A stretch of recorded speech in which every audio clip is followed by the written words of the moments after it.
Hey guys, subscribe for daily content, and if you're shopping for gear, make sure you check out the description for the newest items at some of the very best online retailers. There's also links for some of the items that I personally recommend. Thanks! What's going on YouTube? Metal Complex here, and today I want to share with you guys my top 10 favorite knife acquisitions of 2023. Not all of this stuff was made in 2023, but I added it to my collection in 2023. If you didn't know, I am a knife reviewer, but I'm also a hardcore knife collector, and I acquire a lot of stuff. If you've been watching my channel for any amount of time, you probably gathered that. So there's enough stuff coming in that I definitely have room to make a top 10, and I'm going to share these with you today. I can't guarantee that any of them are available, but I'll link them down in the description if I can. Thanks so much to my patrons for supporting me, and please make sure to follow me on Instagram at metal_complex. Starting off here with number 10, we have the Vero Engineering Synapse XL blacked out, the special edition with the zirconium pocket clip and zirconium backspacer. I'm going to try and move, fairly quickly here, so we're not going to say too much.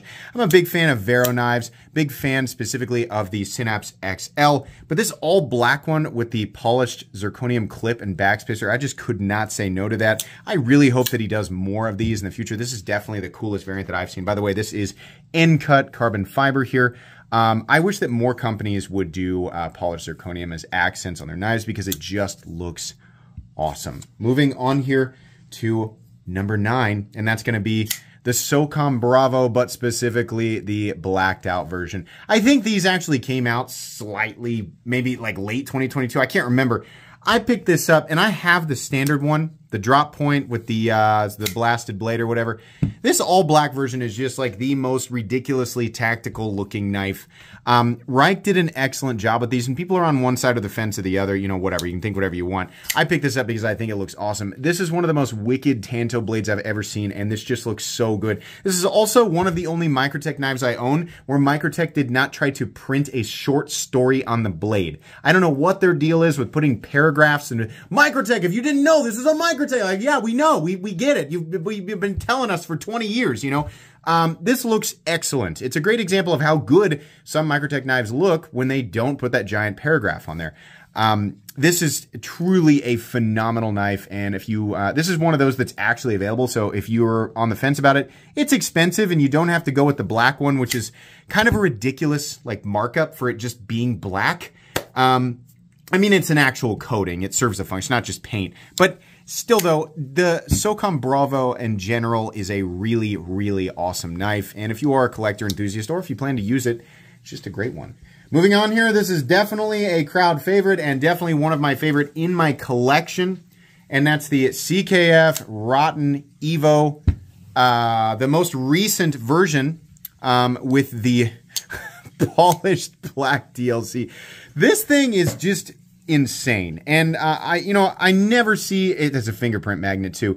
I never see this type of polished DLC on anything, and so I had originally purchased just the standard one, and I waited for months and months and months, and then I got it, and it was it was cool, but I was kind of underwhelmed by it. I thought that the versions here, the black ones were just like a flat black DLC. The pictures did not really show exactly what it was that they were doing with these things. And so when I finally got my hands on the shiny black version that my buddy Scott got, I was like, I got the wrong one. I should have got this one. And so I found somebody on the secondary market who was willing to let theirs go. And this is absolutely one of the coolest pocket knives that I have ever seen. I mean, it's not just one of my favorite acquisitions of 2023. It's one of my favorite knives ever. And so now, at this point, of course, the secondary market has just shot the prices through the roof. So I managed to get this on secondary when they were still very much reasonable, but really, really cool. All right, so let's move on here. 1098. Number 7, a knife that I EDC all the time, and that's going to be the TRM Atom in titanium. These are hard to get, but they're still, absolutely things that you can acquire. I had purchased one with like the pinstripe textured titanium, And TRM contacted me and they said, hey, why don't you do a giveaway on that one, and we'll send you one of the new versions with the diamond textured titanium because we think you'll like that better. And they were absolutely right. Not only do I like it better, I like it so much that this is one of the knives. This is one of the most carried knives since I have acquired it. Out of everything that I EDC. It's just wonderfully compact. The blade is so stupidly good at cutting. You know, I'm not the biggest fan of 20 CV or M390, but when the geometry is appropriate for it and it's been heat treated correctly, it really shines. And unfortunately, companies just sort of put it on whatever and they heat treat it however, so you never really get to see CPM 20CV shine the way that it's supposed to. But on this knife, it absolutely does. This is an absolute beast. I love the access to the liner lock. Adding the little O-ring on the stud has just made a huge difference in ease of deployment. I love how it carries.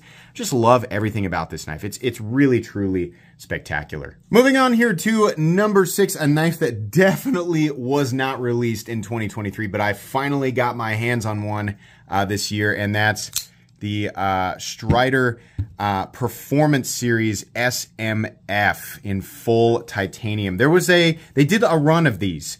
I say a bunch, right? I mean, for Strider, a lot.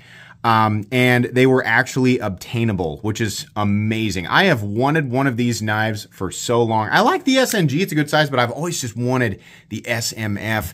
And getting one in full titanium and, you know, one of my favorite steels of all time, which is CPM 154, was an absolute dream. I also managed to get one with no lock stick and with an actually centered blade. This is just... I fight every day because you know, a lot of people think that I don't use any of my knives, and that's just not true. I think people, for some reason, get angry at people who collect knives, and then to make themselves feel better, they pretend that these people don't use any of them and are therefore inferior to that. I don't know why people do that. I have a ton of super expensive knives that I use, and I have a ton of super expensive knives that I don't use. This knife, every day, I fight putting it in my pocket. I really should. I want to carry and use this thing, and honestly, as time progresses, it is becoming increasingly more likely that this will turn into a user. I love how these look. I am a huge fan of the see-through hardware that they use specifically on the Performance Series knives. I love all the giant fasteners.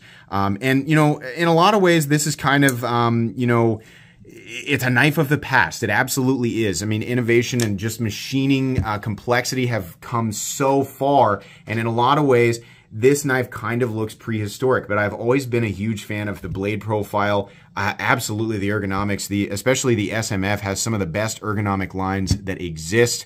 I love the external stops. I love the finish on the blade. This knife is just always been an iconic look to me and many other people. And so when I got the opportunity to buy this thing, I definitely paid a little more than I should have, but I am so happy that I did. This was an insanely satisfying purchase, and it's just... I can't help but get it out and just tempt myself, you know, constantly to carry it. Moving on here, this was an absolute surprise. 10, 9, 8, 7, 6. We're at number 5, and that's the Hoghouse Valley. Oh my gosh. Oh my gosh. I had no idea. You guys have actually yet to see my first impressions video on this. It's because of scheduling. It's a video that I recorded a long time in the past, but it's not actually been uploaded to the channel yet. So at some point in the very near future, I think just within the next few days, you're actually going to see me unbox this and react to it for the first time. I didn't know. I thought Hoghouse was just like another, like, it's a new brand and they make some titanium and whatever stuff. These are on a completely different level. We're talking, your, you know, level like Koenig, your Hermans, I can't remember the lion logo, but it's way up there in that territory. These are absolutely stunning. I love seeing the milling lines on the blade. Just beautiful. The actual machining on the titanium this is one of those things you're gonna have to hold. You know, it looks like something that you can get like in the $200 territory, and it's like the exact same thing, and that is absolutely not true. The finishing, the attention to detail, the attention to overall quality on this knife is so over the top. You know, they are really expensive, but man, especially the flipping action, it becomes so apparent. Oh God, these things are epic. I missed the first model that they did. I thought it looked interesting, but it wasn't super appealing to me, but this is phenomenal, and it's not a small knife either. These are absolutely gigantic. I mean, not, you know, we're not talking cold steel gigantic, but very large for sure. And you can even use that little slot there to do the reverse flick. The detent on these is a very satisfying, you know, kind of heavy area detent. You get a really awesome flip off that brake, and it's just wonderful. These are really spectacular. Moving on here to 98765 to number 4, and that's going to be the CKF and Terzuola Eagle Rock. Definitely the longest knife on this list. I think these come in at almost 10 inches. Yeah, I've wanted to have a Terzuola forever, and obviously this is not a custom Terzuola, it's a CKF collab, but holy crap, these things are awesome. They had a bunch of different versions. This was the one that appealed to me the most. It's actually like a chalky or flat finished zirconium bolster here, and we have the carbon fiber titanium liner. Same on the other side, a Damascus pivot collar, and then what they call their CKF wash, which is just like a really shiny, like glass blasting, it kind of looks like. Compound ground S90V blade. This is such a spectacular looking knife, and it's huge. It's also incredibly smooth, very fun to deploy. I heard some people had issues with theirs. Mine came absolutely perfect. These were really pricey, but talk about, you know, a shock. Like, I read the specs, I knew it was a big knife, but then it got here and I was like, man, this is a freaking big knife. And I know everybody who picked these up thought the same thing. I feel like everybody was kind of surprised at how, I mean, it's like a mini sword, but that coupled with the fact that they do this absolutely wild compound grind in S90V, these were just really sweet. I was really, really happy to add this one to my collection. For some reason, I'm having to count every time. 10, 9, 8, 7, 6, 5, 4, 3. We're at number 3 here. This came out right at the beginning of 2023, the special version. And that's the chirograph F3NS with the Aqua Technocarbo and Vanax blade. This is, hands down, my favorite chirograph in my collection. A lot of people, I'm sure, are going to make fun of me because they're like, there's a lanyard on that, and you hate lanyards. I do, but it came with it's part of the special editionness. Like, what am I going to do? Cut it off? I guess I could, but I'm just leaving it there because it was part of the thing. For some reason, this ended up being a little bit smoother than my other F3. I don't know what the deal is there. Just a couple of teeny tiny changes to this guy versus the one that I have, the other one that I have. I'm a huge fan of Vanax. I think that's one of the very best blade steels out there. So to get what I consider to be the greatest knife design of all time, if you didn't know that, I think the Chirograph F3 and S is the greatest knife design ever. So to get Vanax on this knife with a really crazy looking carbon fiber, some really special, I've never seen carbon fiber that looks like this. This is the only, and it's textured too. They've actually milled it. This was kind of a grail acquisition for me. So I got lucky, got in, and actually got my order in while these were available. So very happy with this one. Moving on here to number 2. Absolutely 100% my, probably my favorite overbuilt knife of all time. And let me make sure that's ready to go. This is the Riot T1000, but it's the special edition version that came from Crane's Cutlery. I think these actually released before the standard. I don't even think the regular T1000s are available yet. But there were, I found out there were 30 of these made. You can't see in there, but this is number 24 of 30. I actually missed the initial drop. And another YouTube channel, you know, knew that I was looking for one, and he said, hey, I've got one. It's absolutely perfect. You can buy it from me for exactly what I paid. And I said, I'm done. Yeah, I'll do that for sure. So titanium and then zirconium Damascus for all of the accents, the pocket clip, the backspacer, CPM 3V for the blade. This thing is very, very, very thick and overbuilt and feels ridiculously high quality, but it has a really cool locking system, kind of like these Frankenstein bolts that double lock it out, giving it the same number of contact points as the cold steel triad lock, which is cool. It's actually a super durable, capable knife on top of being, you know, just kind of like ridiculously robust for no reason. It just makes it really fun, and disengaging those locks by pushing up on this part of the backspacer, I don't know what it is. It's just a really, really satisfying knife. This is 100% one of my favorite acquisitions for 2023, and it's, like everything else on this list, something I will probably never get rid of. And then moving on here to my number one favorite acquisition of 2023. And some of you, I'm sure, can guess. That's my custom skiff drifter in titanium, zircotai accents, and Damacor for the blade. This guy was not cheap. Nothing on this list was inexpensive, but this guy was far and away the most expensive purchase of 2023, and absolutely one of the most expensive purchases ever. These are, you know, much like the Strider, the TRM. I think that's it, actually. This is made in the United States and is definitely one of the highest quality U.S. sort of, it's custom, but with machine-made elements. You might call it a mid-tech. This is one of the most top-tier knives that you can get in this category. And they don't start at, I think this was $2,750, something like that. They don't start there. They start around $1,000, which is absolutely appropriate for this.